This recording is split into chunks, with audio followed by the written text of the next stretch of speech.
And well, Gans is here live with more, along with ABC News contributor, Sirius XM radio host Mike Muse. Welcome, gentlemen.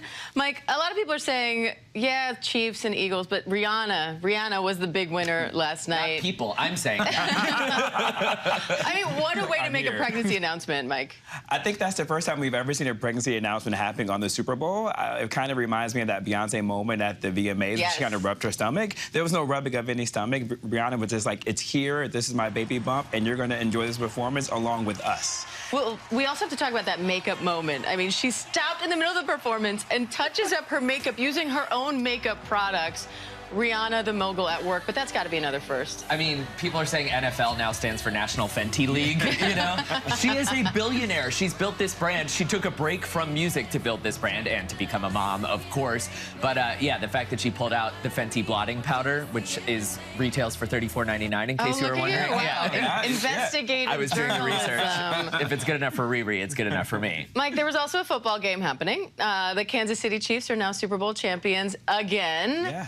Rihanna fans were joking that there's this football game interrupting the concert, but this was a huge game. It was a really exciting one. It really was. It was a great game for a number of reasons. One is the first time we had two black quarterbacks in the Super Bowl, so no matter what happened at the start of the game, there was going to be a black quarterback that was going to win the game, which was huge.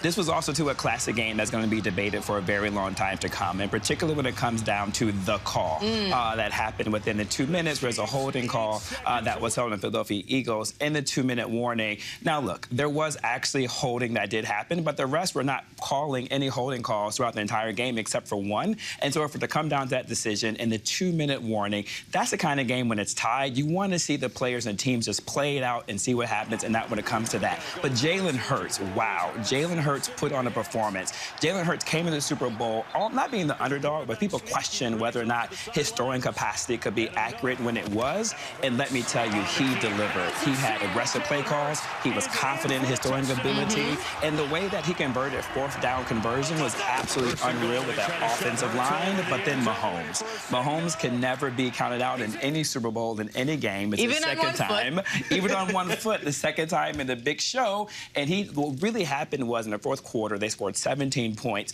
with 2 touchdowns from Kadarius Toney.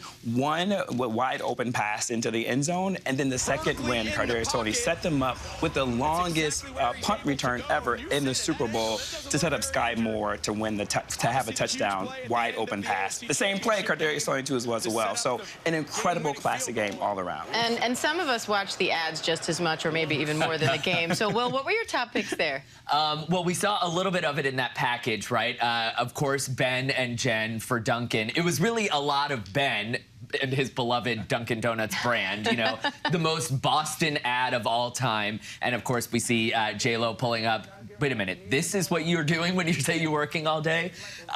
So I loved that ad. It just seemed like a very natural fit there. Also, Ben Stiller returning as Derek Zoolander was really great. And then this was for Pepsi Zero. I mean, Derek Zoolander, and among other things, obviously, with the little Rachel Dratch cameo as well.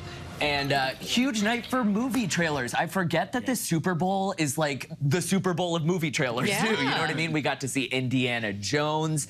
Phoebe Waller-Bridge is going to be in this next installment, which I am so excited for. And anytime Harrison Ford puts on that hat and has the whip, like, you know, it's so exciting. And Cue the excitement. And Creed 3. Another big, great movie trailer I'm excited for. I mean, so whether you're watching for the game or you're an entertainment fan, like some of us, you know, like it was an exciting night of television. But I want to say something, Will and Diane. The commercial I love most was the Google Pixel 7, because iPhone people, they always hate on us Android Google Pixel 7. Here we go. And they crushed it. Take a picture with my camera. Can you use my phone? They crushed it. Okay. Mike's credit, though, his pictures are always better than They are. Enough. I want them on my phone. We also saw lots of tears before the game even started. Chris Stapleton with that Star-Spangled Banner, Lift Every Voice, America the Beautiful. Why do we, Mike, walk us through this ritual. Why does it happen? Why do we do this before big events? And why are scenes like this so important, not just for memes? Yeah, you know, it's a pageantry of the football games, especially the Super Bowl. They lay it all out on the line. Shirley Ralph is incredible. She's having her moment. Chris Stapleton had a big moment in the Grammys with the performance to Motown with Berry Gordy and Stevie Wonder. Smokey Robinson. But that scene right there with Nick Sirianni, the coach of the Philadelphia Eagles, he said before the start of the game that he actually would listen to Whitney Houston's rendition of the Star Spangled Banner for years. And so he finally is having his moment as a second-year head coach of the Philadelphia Eagles. He gets to hear the National Spangled Banner being played for him in his game in his second year as head coach. That's what those tears of emotion is about. And that's really what football really is. It's a sport about passion and emotion. And I think it came out last night with the tears. There was also something very cool about, we're so used to, and we love, right, a good performance with a bunch of dancers and singers and everything else. But to hear what you can do with just an amazing voice and a guitar, just a nice reminder of, you know, you can also keep it simple and really have a moment. The little things. I think Rihanna showed that too as well. She had no guest artists come out with her. It was just her and her baby. Her music and her dancers. Yeah. Exactly. One thing Rihanna's not going to do is give anyone else what they want. She's going to give her own show, you know? She didn't do Ponder Replay. She didn't do Please Don't Stop the Music. No special guest. She was like, I'm going to do what I want to do. You know, my hopes for T.I. and Live Your Life did not happen, but still love the show anyway. But you're living your life right now. Exactly. Hey. Thank you guys. Much appreciated.